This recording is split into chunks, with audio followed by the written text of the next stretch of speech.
Hello and welcome to my first attempt at covering a series. This video will be covering every movie in the Poltergeist series, including the 2015 remake. I'm not going to take up too much time with this introduction because this is already going to be a very long video.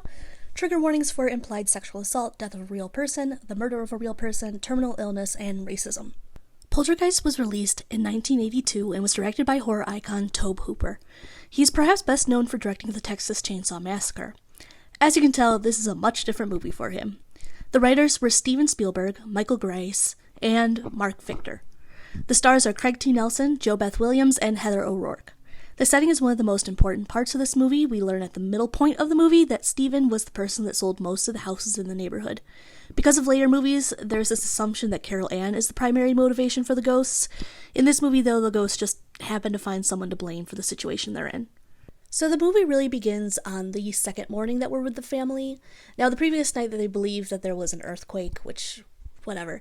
But Dana, Steven, and Robbie all leave for the day, so it's just her and Carol Ann, and they're just kind of chilling at the house. Of course, there are people working on the pool, but it's in the kitchen that Diane discovers something that's weird.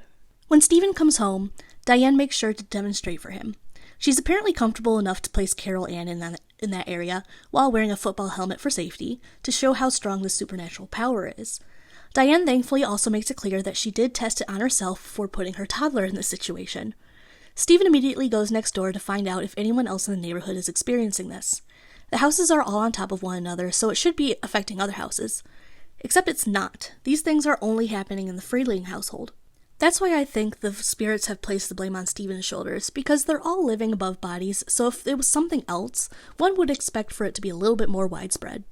I will say that one of the laziest pieces of writing in this movie is that almost every major scary scene is started by a thunderstorm. It's quite literally a dark and stormy night, and it loses its effect after the first one. A lot happens during the storm. Robbie is pulled out of the window of the bedroom he shares with Carol Ann. It already had been shown that Robbie is afraid of the gnarled tree outside of his window. Now he has very good reason as to why he's afraid of it. Steve and Diane try to rationalize what is happening by saying that there was a tornado that directly hit their house and left every other house alone, apparently. It's a fine explanation up until everyone goes upstairs to find Carol Ann. The room is destroyed, everything thrown towards the closet, but the only thing inside the closet is the toy clown. Robbie realizes that he does hear Carol Ann, and it sounds as though she's coming from the television. The Freeling family get in contact with a parapsychologist that works at a local university, and it's clear to us that she has not dealt with this level of paranormal activity before. So when they take her to the bedroom, which is where the hub of paranormal activity is, she's in for a shock. The bedroom looks like a tornado is going on. I like that they included more intricate moments just to prove how intense the haunting is. It also proves to the parapsychologist and her employees that this is not something that the family has set up to get a little bit of attention. That night, one of the men end up having a really rough night. He first finds some food that is completely rotted with some maggots wiggling around. The slightly more iconic moment is when he looks in the bathroom mirror and his face is just melting in front of him. I didn't remember this, and I think it's mostly because my mind is so full of the parodies of this scene. What's more important is that they are able to capture paranormal things happening on video, meaning that they have managed to get some really good proof. It's time that we address why they're dealing with a haunting. So the developer of the neighborhood that Steven works for takes him to the top of a hill, and he's like, how would you like to be living up here, because we're going to develop this area? And he even goes as far as to show him where the master bedroom would be, which is right outside of a cemetery, and Steven is understandably concerned. The developer tries to assure Steven that the cemetery will be moved when they buy the land. We later find out that they just moved the headstones, because it's a little tedious to be moving the bodies too. At this point in the series, they really emphasize that they are not living on indigenous burying ground. They are just random people that probably died closer to 30 years ago than some ancient location. I cannot express how much this movie benefits from Tangina Barons, played by Zelda Rubinstein. She is so good, and she's not in this movie for long, but her performance is excellent. She is such a memorable character. She is so good. I genuinely love this character. I may not be thrilled with the series, but there's this tiny little woman with this high-pitched voice who's just like sassing around this man, and she's just not having it. She's a busy lady. She's got things to do. She's got a kid to save. The first thing that she lets them know is that there is a very angry presence with Carol Ann that prevents her from coming home or any longer communicating with them. She quickly assesses the situation and concludes that Carol Ann needs to get out of there as soon as possible.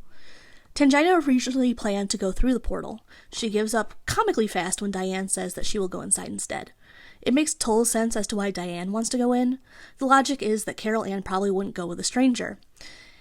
At the same time, this is the child that started communicating with dead people through the television.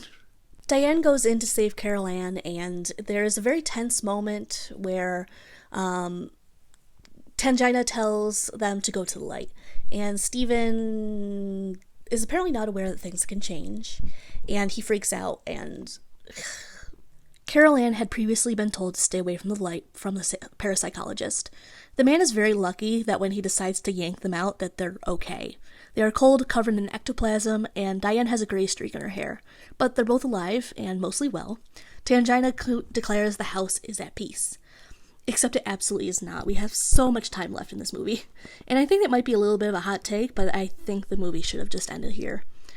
The actual ending of the movie is just a lightning round of scares, but it does answer where the bodies are. The scene where Diane discovers what happened with the bodies is right after she's sexually assaulted, and there's no other way to read that scene. Her shirt was being pulled up, she was being thrown around all the place. She was sexually assaulted in that scene, and then she was thrown in the mud to find a bunch of dead bodies. Skeletons, which I will talk about. I will say that this section of the movie finally has some payoff with the creepy clown's presence. It's a great scene, but it also could have happened like 30 minutes ago. I've always had a small fear of clowns, so seeing this as a kid really scared me. Steven was not home at the time that everything happened, so when he gets back, he's in for a little bit of a shock. I do want to talk about the bodies in this scene. So these bodies are real bodies. They were used in a classroom setting. Based on the time period, it is very likely that these bodies were taken either from India or Pakistan, and there was a somewhat underground body trade going on.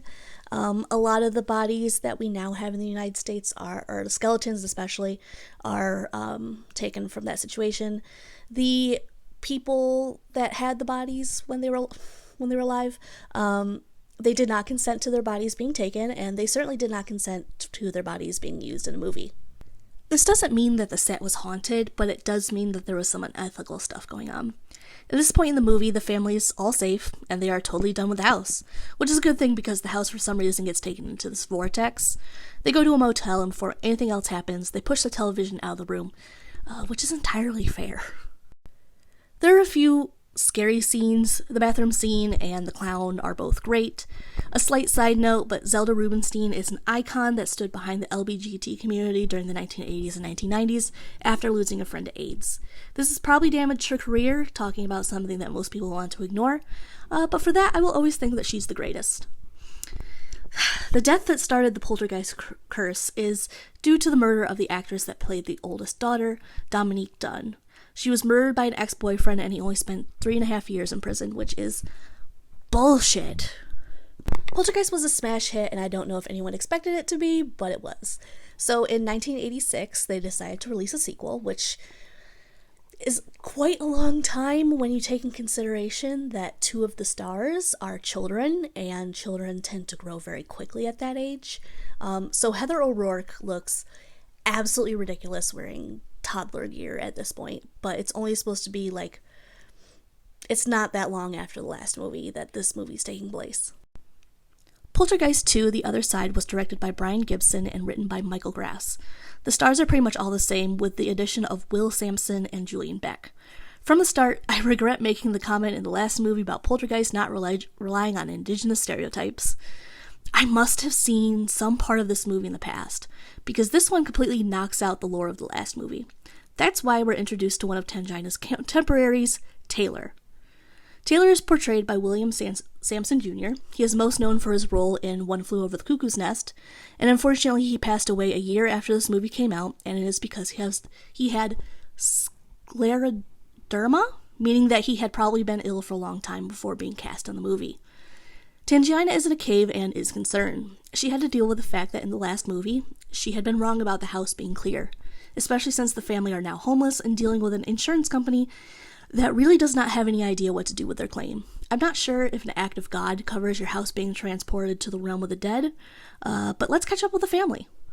Pretty much the entire Frayling gang came back, except for Dominique Dunn, who passed.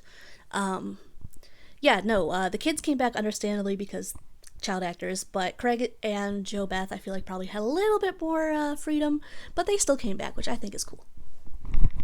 They have been staying with Diane's mother since the house disappeared. It wasn't fun living in a hotel, so I can completely understand their life choices. We come back to the family while they're having a conversation in the garden, and Diane's mother is having Carol Ann pick out yarn for her.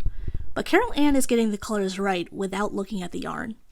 In this movie, Diane's family, at least along the women, all have a connection to the other side and some unique gifts. There was such an emphasis on the bodies and location in the last movie that they kind of had to pull something out to continue the series. The book had already closed on the bodies, so... So we meet our main antagonist when Diane is off with the kids, and they're just kind of going shopping, and Carol Ann stops when she sees a man. Now this character is Reverend Henry Kane. He is very frightening looking, and we know there's something up with him immediately because he can walk through people. Now he is played by Julian Beck, and unfortunately at the time, Julian Beck was suffering from stomach cancer. Which explains some of his appearance, which I do feel guilty about saying that he looks so scary, but it's very effective. And I actually think this guy's really cool. He was like a polyamorous, bisexual guy in like the 80s. But unfortunately, he did pass before this movie was released, so he never really got to know the effect that he had on people, which is he terrified people. Carol Ann is not thrilled to be followed by this man. We know that he's a bad guy pretty quickly because he's able to walk through people and continue following her. Diane can see him and he shows up at the house. Even Steven can see him. So he's a pretty powerful guy. He arrives at the house during a rainstorm and he's singing. It hits us very hard how wrong this man feels. Having a face to the horror is a pretty good idea, actually. Although he clearly wants to come into the house, he isn't able to do so with Carol Ann's grandmother being there. He can't get to Carol Ann with that many powerful psychic women in the way, so he makes sure that the grandmother isn't going to be a problem anymore. Carol Ann gets a call in the middle of the night, and it is on her toy phone, and it is her grandmother, and she's saying goodbye. Unfortunately, her grandmother passed, which is something that Diane discovers in the morning, but Carol Ann is already aware of it. With her death symbolizes the end of the only person that was really stopping Kane from coming after them. Understandably, Diane has a hard time after her mother's unexpected passing. She was already traumatized by the dead bodies in the pool, which we're reminded of in a dream. She's trying to find her mom, and she ends up being pulled into the mud by the bodies. A lot of events in this movie are rehashes of the last movie, including having Carol Ann turn to the camera and say, "They're back," in an attempt to recreate her iconic scene from the last movie. It does not have the same effect. We already know they're back. We've been aware of this for a while now. Taylor is an indigenous man that Tangina sent to the family to kind of make sure that everything's okay. He shows up right in time because things are about to get messy, and he's such a funny, opposite of Tangina because he's tall, he's soft-spoken, he's got a deep voice, he's relaxed, he's just chilling, which are all things I would not describe Tangina as, and I would have liked him so much more if they didn't make it weird. That being said, I also just can't ignore the way that he's written. He's essentially their magical person of color that comes in to solve their problems. There's even a scene where he's out in the backyard and butterflies are just landing on him. There's an even worse scene that is meant to revolve around vague indigenous culture and practices. Not that I think this movie would try for accuracy. They're doing this sweat hut ritual, and basically Steven is getting ready to fight Kane to save his family. Steven makes fun of the situation, and it's also that he doesn't have to admit that he's freaked out. For reasons I'm still not clear on, Steven chugs this bottle of tequila. There's a worm at the bottom that is actually Reverend Kane. It's gross, and it doesn't take long before Kane has control of Steven. And that brings us to Diane being sexually assaulted in both movies. Thankfully, Steven throws up the worm, and it's gross, but Diane's fine now. Maybe. I don't know why that's part of the movies, but it is. The final part of the movie is kind of mush. They go back to the old house, entering the cave system that was under the houses. It is notably not where the house is, because I think that the insurance company would probably just assumed it was a sinkhole. But more than that, it's also where Reverend Cain did some pretty terrible things to his followers. For some reason, I really thought that Cain was Mormon, but he's just an unspecified religious cult leader that led his community to the cave system in the desert. He killed everyone in the cult and then himself in hopes of becoming a super monster in the afterlife. Tangina calls him the Beast. When the Freeling family moved into the house above the cave, he could sense Carol Ann's powers. Like all power-hungry individuals, he wanted what she had, which led him to grabbing her in the events of the last movie, and trying again in this movie, and he'll do it again for the third movie. Apparently having gotten powerful enough to have a physical form. The CGI in this movie is atrocious. For some reason, they decided that they would go into the other world, and it looks bad. I just know that Carol Ann gets returned after being taken by her grandmother, who is now an angel, which is sweet, I guess. Even as someone that's not a huge fan of the series, I will say that, I do enjoy, the characters, like Tangina I enjoy. I like the characters, but the plot is usually the issue. By no means is this the worst sequel that I've ever seen. I want to say that going in a new direction would have been their best bet. But as the third movie comes around, maybe that's not the case. So they had to replace the family, and they send Carol Ann to go live with Diane's sister, Pat. And I don't like these people. This is a rough movie, so I will not... I'll try not to be too mean to them, but they're really terrible people, and I feel so bad for Carol Ann because she's just being gaslit this entire movie. While everyone seemed happy to return for the second movie, only 2 people would return for this one. That's Heather and Queen Zelda. But that's fine, they can easily just replace the family that we've been following for the last 2 movies. The stars, other than our queens, are Nancy Allen and Tom Skerritt. The movie comes out in 1988 and would be the last one in the series before they decide to remake it. There are mirrors throughout this entire building, so it doesn't take long before we re-meet Reverend Henry Cain. And I guess they can get rid of the family, but they can't get rid of the big spooky villain. So Julian Beck died before they even released the second movie. So obviously he was not there to reprise the role. So they really tried really poorly to recreate his acting, but it's just bad. Carol Ann is not doing well in her new environment. Pretty much everyone has turned their back on her and are convinced that she is some kind of genius sociopath. That she has somehow managed to convince several adults from the time she was a toddler into mass hysteria. It does not make a single second of sense. Even if one didn't believe her stories about the paranormal, there are some big ol' leaps by the psychologist that runs the school she's attending. Her aunt and uncle are Pat and Bruce. Neither one of them seem to care that much about Carol Ann. She's trouble for them, and she has come at an awkward time in their life. Bruce is the owner of the building that they live in, and there are some issues. The walls throughout the building are mirrors, which do lead to some cool scenes, but it's also a little annoying. Her aunt runs the gallery downstairs, and she's having an identity crisis with being Aunt Trish, but wanting to be called Pat. It's stupid. I hate her. Bruce has a daughter named Donna who's a teenager. She has a crush on a guy that lives in the building, and she probably gets the closest to Carol Ann, but at the same time, it's weird to say that they're close, because they're not.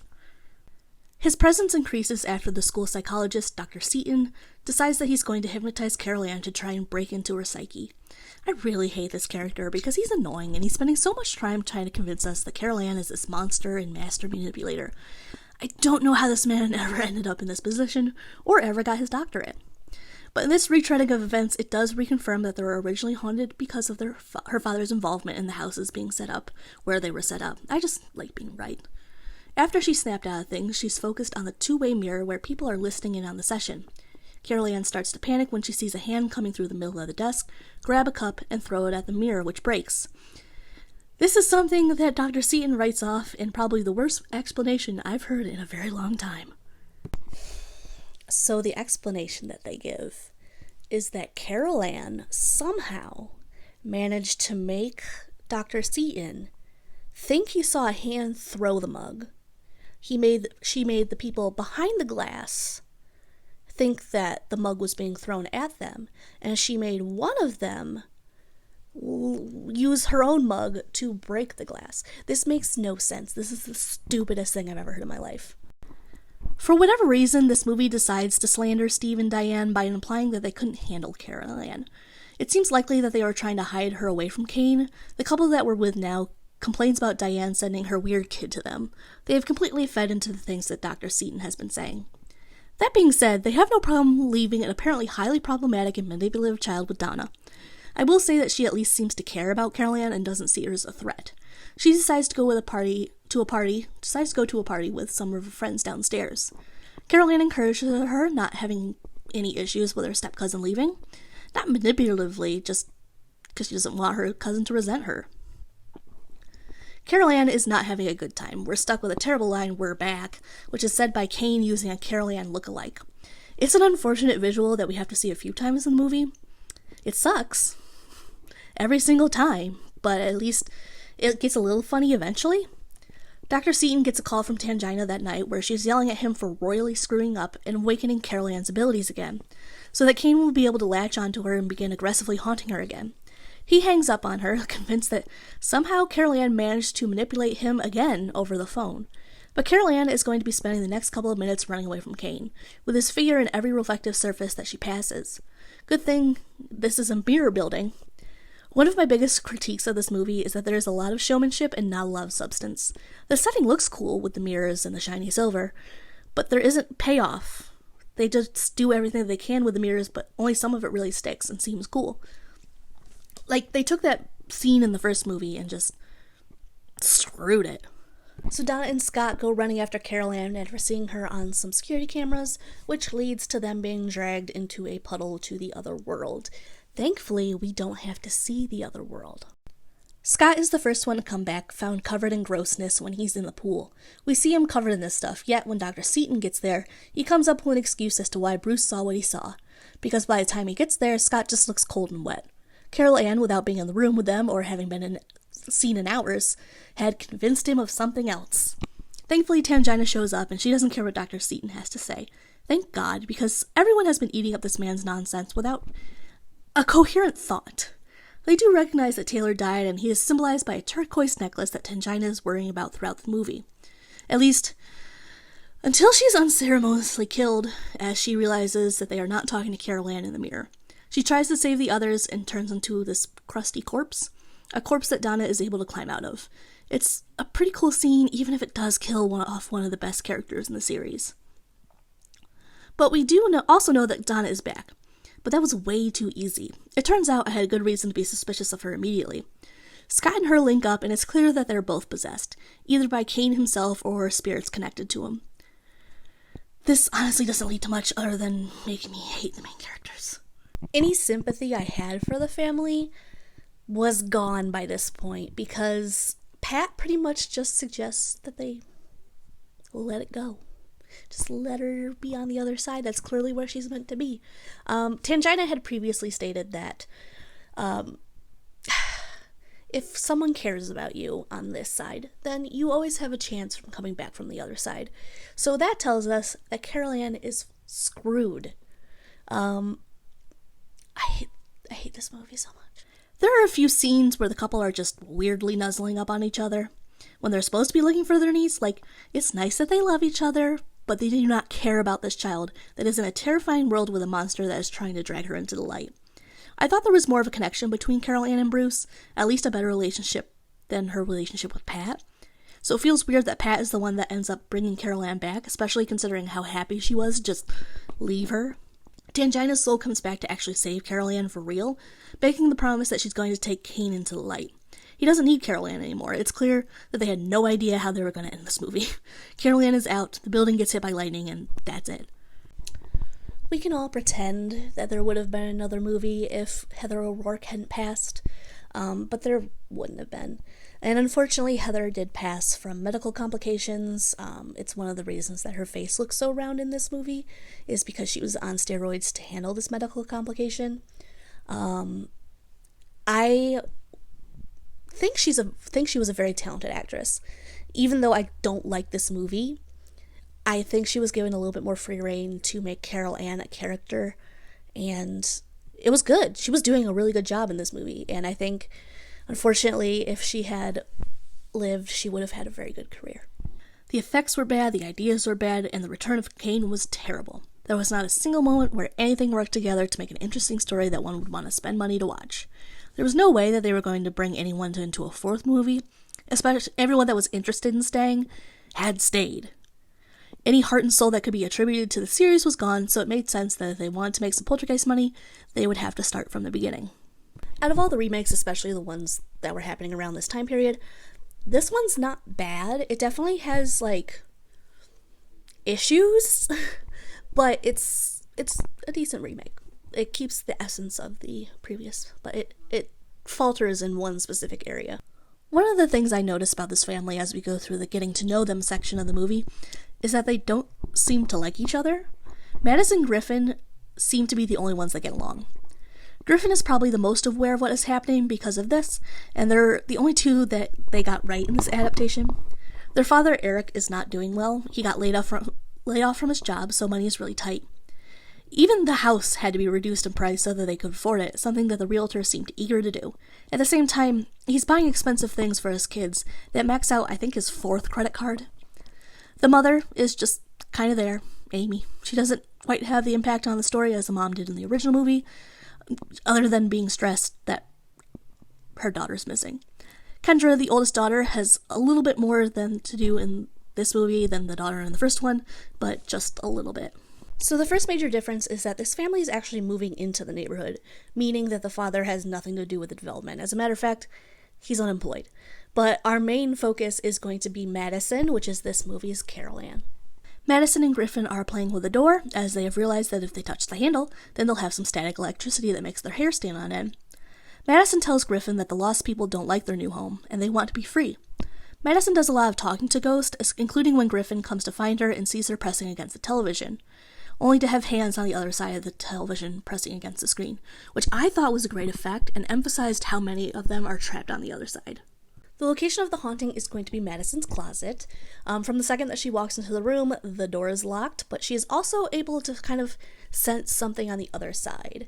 Unfortunately, they cannot get the door open because it's locked or jammed or something, which is like one of the 1,000 things wrong with the house, which is probably why they got it cheap. For some reason, despite being broke, Eric and Amy are going out, which leaves Kendra in charge of the kids, and there's a thunderstorm, which, as we learned in the first movie, means that things are about to get spooky.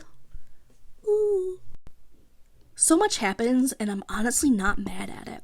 There's notably a crack that appears in the basement with something starting to pump up from the hole. I thought it was septic stuff at first, but it's ghost stuff. Griffin ends up being pulled out of the house from his attic room by the tree, and that's the first person that his parents come across when they get home.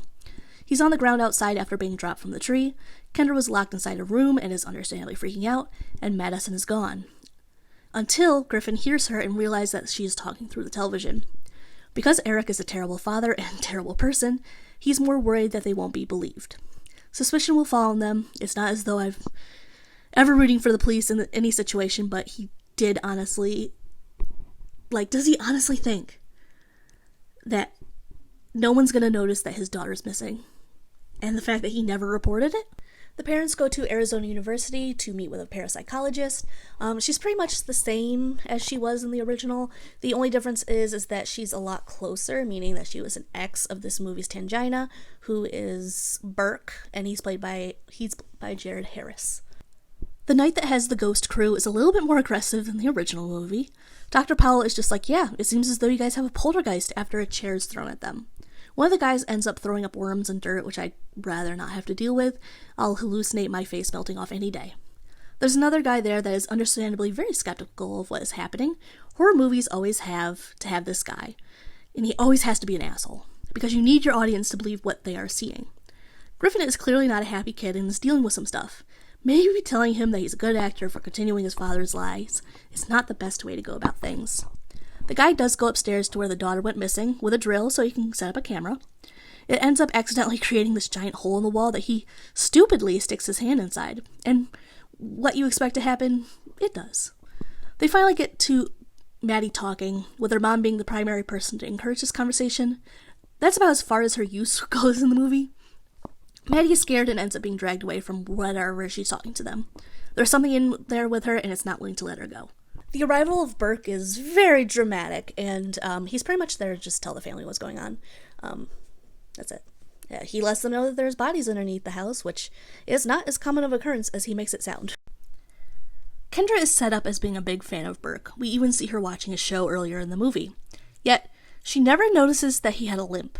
It's kind of a bonding moment between him and the kids, while also notifying us that hunting the paranormal can be dangerous because he has a chunk missing out of his leg. Which we already kind of knew because there is a missing child. I will say that the drone that Eric bought his son out of guilt is used pretty well. It is their way of seeing what the other side looks like, and obviously, since it's been a while since the first movies, the effects have had a major upgrade. It looks scary, it looks tormented, and the souls of the dead are absolutely everywhere. That only makes it that much scarier when Griffin decides he's the one that's going to go after his sister. Griffin has a lot of guilt over his sister being taken and him not being able to save her. He's the only person that seems to care about his sister. They have the best relationship in the whole household. It wouldn't have made sense if the mother had gone through. It was almost more touching that Griffin was willing to do that for his sister. So up until this point, Burke hasn't really done anything. But now he is, so he's important. So, yay! No longer just exposition. Except Burke's completely fine. He's found in the house. Post-credit scene tells us that he is working with the parapsychologist, and they're fine. As for the family, they're just going to be pickier about the kind of house that they pick.